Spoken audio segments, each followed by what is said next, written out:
Saudações pessoal, tudo bem com vocês? Eu sou o John Cine e do programa desse mês de Filmografia em Destaque eu vou lhes falar sobre um dos maiores cineastas, não somente cineasta, também como ator, roteirista, produtor, compositor. Se trata de um dos maiores gênios do cinema e com certeza um cineasta independente. Dirigiu os filmes, dirigiu os estúdios, dirigiu tanta coisa na sua vida. A versatilidade em pessoa, Charlie Chaplin. O destaque que eu vou lhes dar nesse episódio vai ser sobre mais os seus longa-metragens. Uma menção a alguns curtas seus também. Uma vida atribulada, uma vida de miséria. Se mudou pequeno da Inglaterra para os Estados Unidos, ou melhor, não tão pequeno, já um pouquinho mais velho, mas foi uma muvuca a sua vida. 4 casamentos, bastante filhos, fez também bastante filmes, quer dizer, longa-metragens nem tanto, mas seus curtas foram numerosos. O seu famoso personagem Carlitos surgiu em 1914, no dia 7 de fevereiro. Já são mais de 100 anos do famoso personagem que consegue fazer rir. Eu não tiro nem um pouco a razão de fazerem o personagem Carlitos o símbolo do cinema. Só para vocês terem uma ideia, o Carlitos, ou também o vagabundo, na França se chama Charlot, ele é tão famoso que chega a ser mais famoso que o próprio Charlie Chaplin. Mas esse aí não é só o único caso. Outros casos também, como o Zé do Caixão, personagem de José Mojica Marins, o Caipira do Mazzaropi, quando o personagem ultrapassa o criador. Mas vamos lá. O Chaplin, ele veio bem cedo para os Estados Unidos e desenvolveu uma carreira de grande sucesso. Ele começou no teatro, como muitos. Quem estava de olho nele era um famoso cineasta das comédias mudas, Mack Sennett. Fred Carnochan levou Chaplin para os Estados Unidos. Ele e seu irmão Sidney, que a propósito, Sidney Chaplin chegou a participar de alguns filmes do seu irmão Charlie, mas não que tenha se tornado um grande destaque, não comparado ao irmão. Mas o fato é que o Sidney se dedicou mais à carreira do Chaplin, a ser o seu agente. Se saiu bem em ambas as áreas. Mack Sennett. Simplesmente era uma época que os atores tinham que improvisar, dar o melhor de si, se virar. E aí então veio a ideia de criar o Vagabundo, seu mais famoso personagem.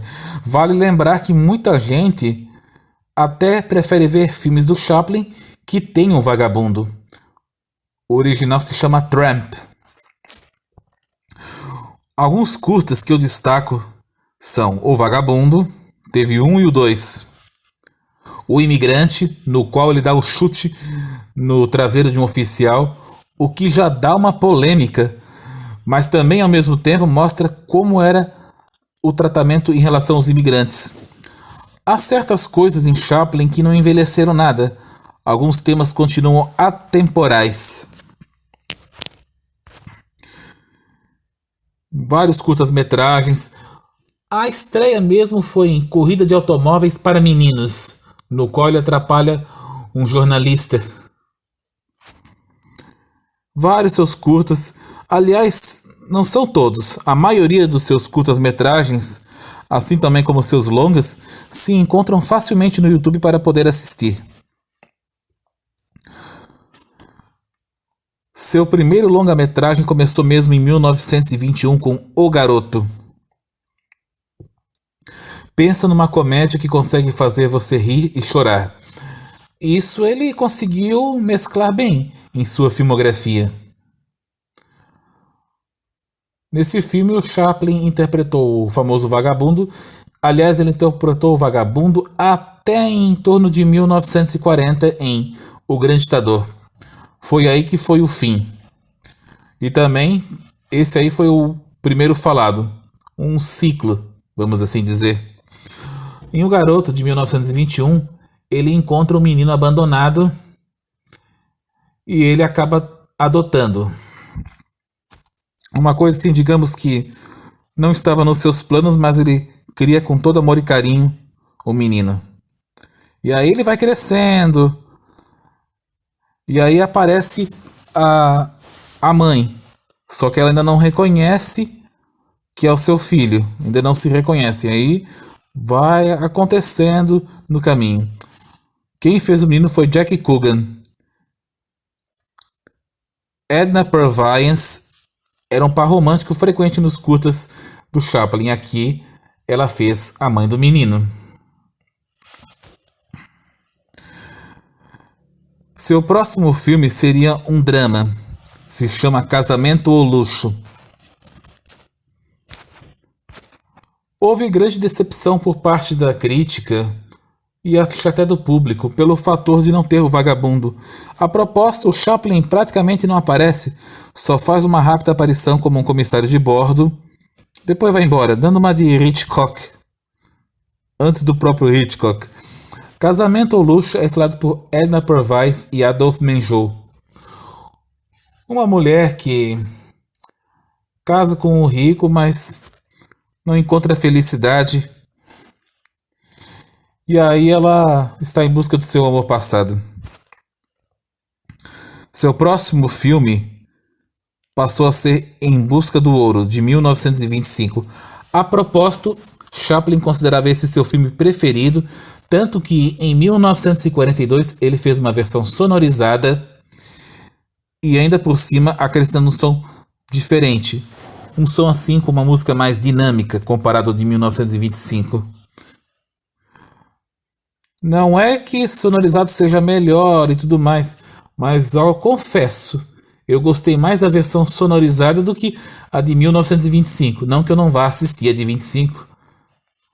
Chaplin fez uma obra-prima espetacular com Em Busca do Ouro.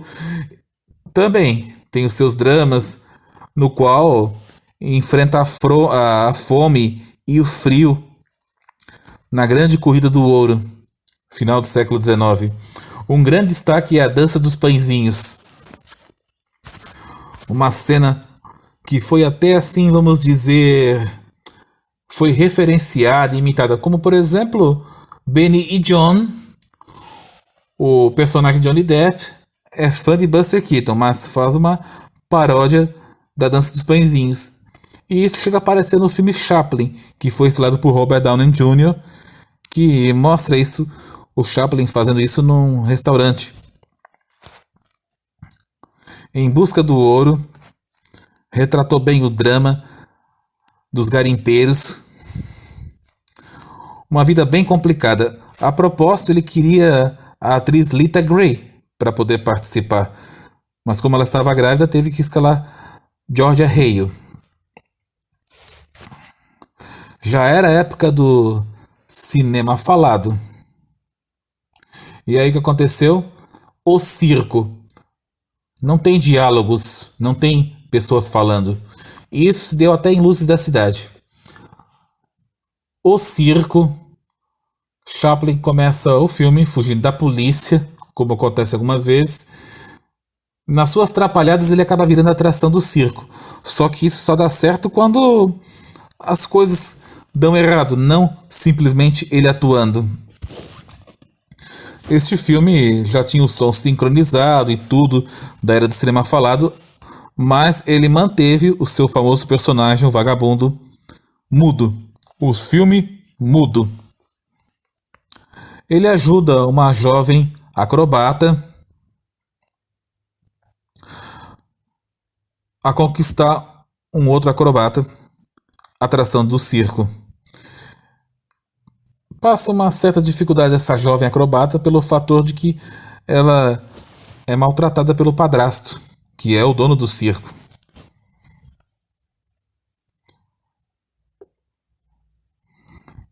Depois disso, viria seu próximo filme considerado por muitos sua melhor obra. Questão de opinião, mas não deixa de ser importante e de grande relevância. Se trata de Luzes da Cidade. Tem uma rápida, como é que eu vou dizer? Nem é fala, mas tem um bem no comecinho do filme, como se alguém estivesse falando, parecendo uma gozação assim do cinema falado. O Chaplin ajuda uma florista cega a lhe recuperar a visão. Um filme também que toca o coração. E um detalhe, é uma comédia, mas também remete como um drama e até mesmo um romance. Ele se apaixona pela florista. No decorrer do caminho, ele salva um potencial suicida bêbado. Bêbado, ele passa a ser seu amigo, mas quando está sóbrio, ele o despreza. E é um rico, ainda por cima. Enfim, Luzes da Cidade, sem sombra de dúvida, com toda razão, ele é um dos melhores, é um dos preferidos. Stanley Kubrick considerou esse um dos seus preferidos, o Chaplin. O seu preferido, na verdade. Mas ainda assim, até eu concordo que seja um dos melhores. Na minha opinião, é um dos top 10, vamos assim dizer. Ou até top 5. Seu último filme falado, ou melhor, seu último filme mudo, mas teria um pouquinho de fala, como por exemplo Alan Garcia falando, dando uma bronca no Chaplin em Tempos Modernos,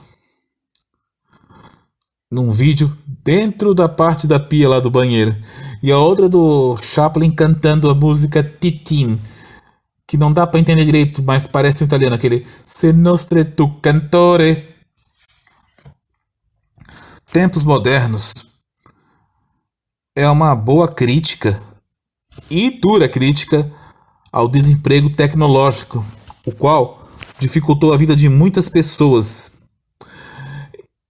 Eu diria que Tempos Modernos é um tema atemporal e, com toda razão, eu considero esse o meu filme preferido do Chaplin. É um testamento. Passa por situações complicadas, desemprego, a época da Grande Depressão. E no decorrer, ele conhece uma jovem que ficou órfã, vivida por Paulette Goddard. Um detalhe curioso é que Paulette Goddard chegou a ser esposa de Chaplin. As outras duas foram Lita Grey. A primeira foi a Mildred Harris e a última foi Una O'Neill, filha do dramaturgo Eugene O'Neill. Com Una é com quem ele teve mais filhos. Mas vamos lá. Tempos Modernos é um clássico. A música Smile, que é instrumental, é claro, mas que já foi cantada por artistas como Michael Jackson, Nat King Cole e outros artistas. E como sempre, Chaplin que compõe as suas músicas. Diria que essa é a despedida sua do cinema mudo. A transição para uma nova era que chegaria com O Grande Ditador, o seu primeiro filme falado. 1940 foi lançado, 13 anos depois da entrada do cinema mudo. Ainda vemos o vagabundo, só que como um barbeiro judeu. Chaplin interpretou esse personagem e também Adenoid Hrinkel, uma boa sátira a Adolf Hitler. Isso está bem claro. Também teve o ator que fez a paródia Mussolini.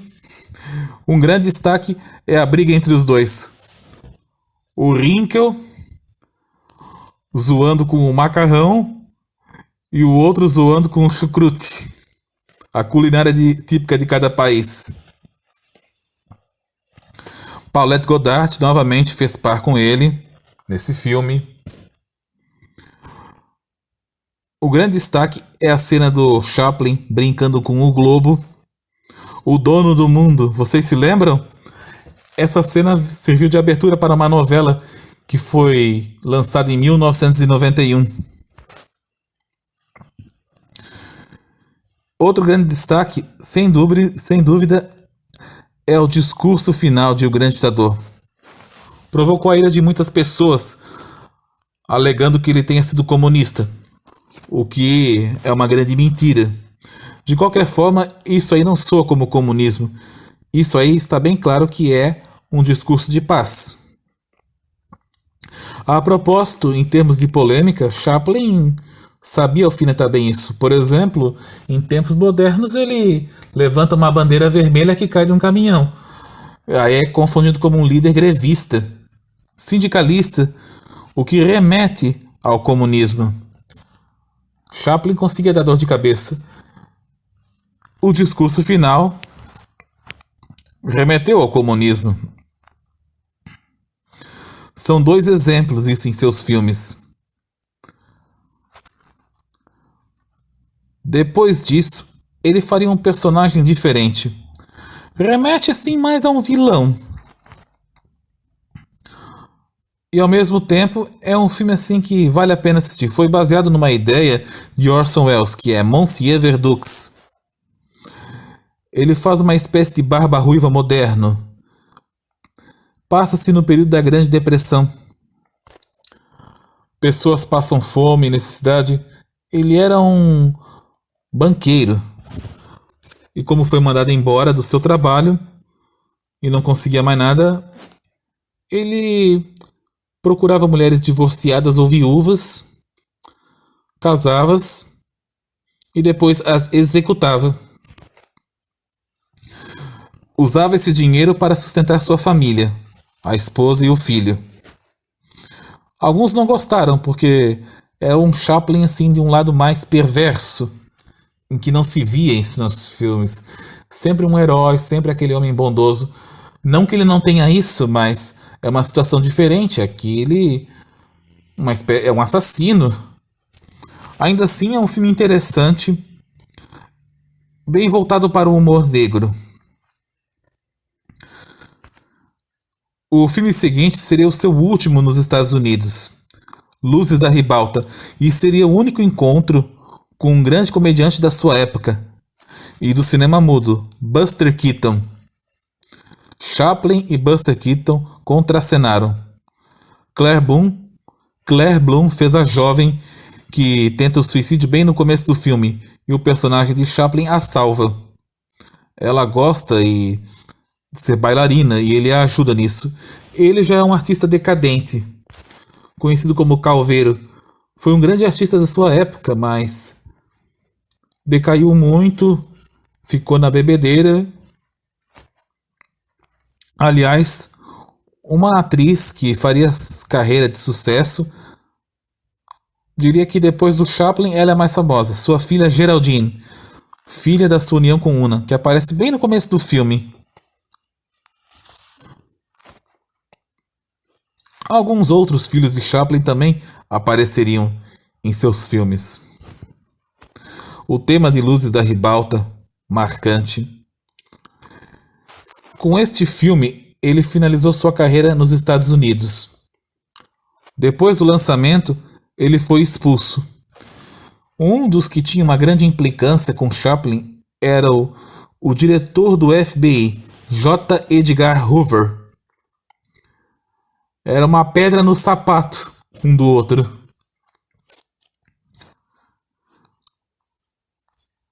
Chegou então 1957.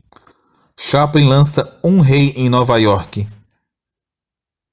Contracenou com seu filho Michael. Michael Chaplin, filho do Chaplin com Una O'Neill também. Ele faz um filho que está sem os pais, porque os pais estão presos por causa do comunismo. Mas o Chaplin atacou bem. Pensa como o Chaplin, cutucou muito nos Estados Unidos. E é um filme simples. Além do mais, ele é um rei que vai parar em Nova York, como diz o título. Foi exilado do seu país. Um grande destaque que eu dou sem sombra de dúvida é a famosa cena da mangueira de bombeiro entalada no dedo do personagem de Chaplin. Não consegue soltar. E quando ele tem que comparecer no tribunal, cai água em todo mundo. Dá para entender muito bem que isso foi uma severa crítica pela forma como os Estados Unidos o tratou por terem expulsado. Vê se ele ainda não conseguia provocar. Provocou e provocou bem. Outro detalhe importante é que esse foi seu último filme preto e branco. Todos os seus filmes foram preto e branco, com uma única exceção. Em 1967 ele lançou A Condessa de Hong Kong. Foi estrelado por Marlon Brando, Sophia Loren, Tippi Hedren. A propósito, o Marlon Brando era um que tinha um sonho de contracenar com seu ídolo Charlie Chaplin, mas ficou decepcionado. Aliás, o filho de Chaplin, Sidney, que era filho da sua união com Lita Grey, ele participou do filme. Mas, segundo o Marlon Brando, ele diz que Chaplin o humilhava na frente de toda a equipe. Chaplin não era um bom pai, pelo que se diz. Não era uma vida fácil, mas o cara também era bem complicado, mas não deixava de ser um gênio. Sinceramente, esse foi o único filme do Chaplin que eu não achei aquilo tudo. É só um passatempo, mais nada. Mas não é um filmaço. Como eu falei, é o único filme colorido do Charlie Chaplin. E também não chegou a aparecer no filme. Mais uma vez ele fez um comissário, só comissário de bordo de um navio. Marlon Brando, a contragosto, tem que ajudar a personagem de Sophia Loren a se esconder.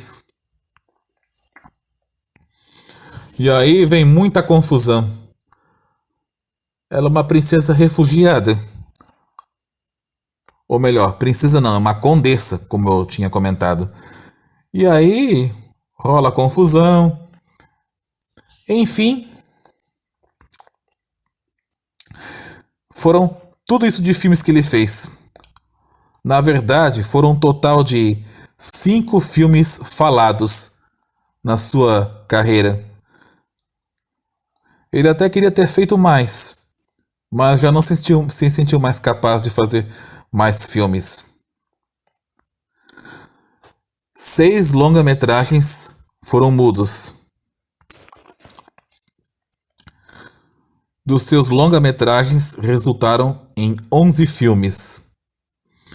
E outros grandes destaques que eu não posso deixar de citar é Lita Grey, que apareceu em O Garoto, Edna Purviance em O Garoto e vários curtas, entre eles O Imigrante, Chester Conkin, esse era outro comediante, Max Swain, Alan Garcia, o mordomo em Luzes da Cidade e o chefão em Tempos Modernos. Escuta só o nome desse ator, Tiny Stanford.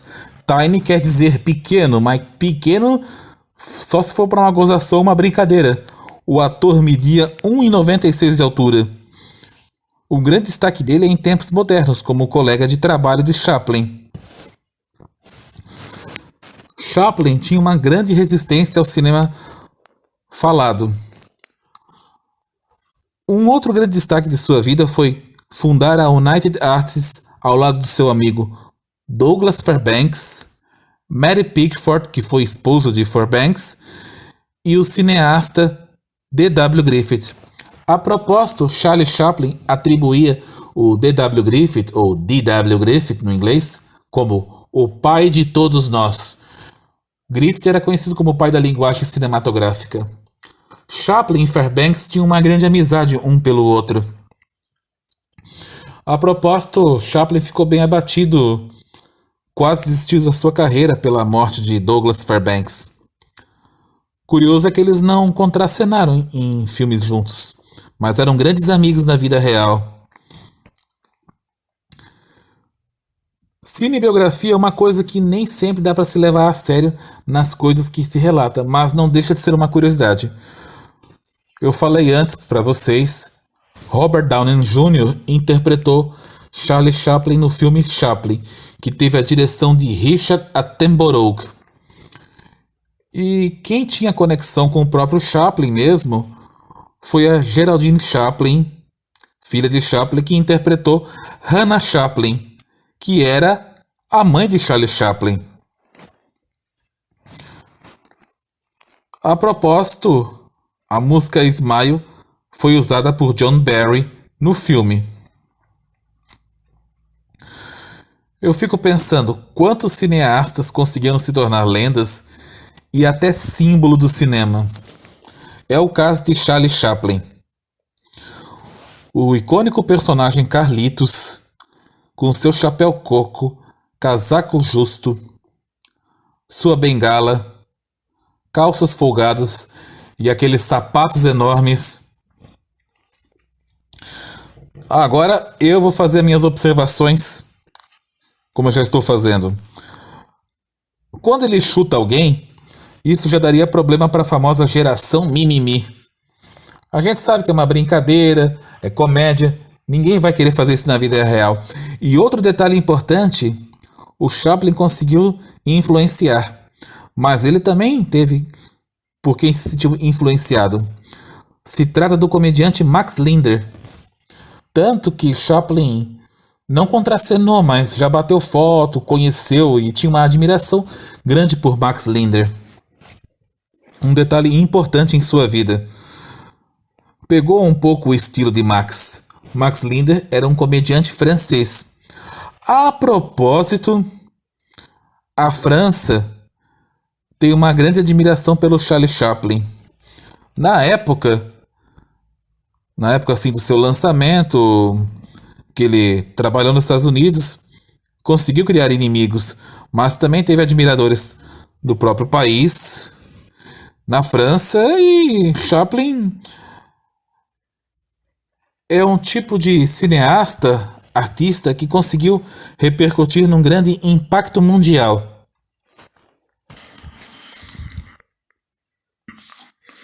Anos se passam, alguns filmes seus já ultrapassam um século de existência, mas o seu humor não envelhece. Continua vivo, engraçado. E é isso. Chaplin, com certeza, é um dos meus comediantes preferidos. Bem, e como o programa se chama Filmografia em Destaque, se trata de eu ter visto todos os filmes de algum artista determinado. Pode ser personagem, mas nesse caso é o famoso Charlie Chaplin, o famoso vagabundo. É isso aí, pessoal. Eu vou ficando por aqui esse mês. Próximo mês, outro episódio inédito do programa Filmografias em Destaque. Até lá, então.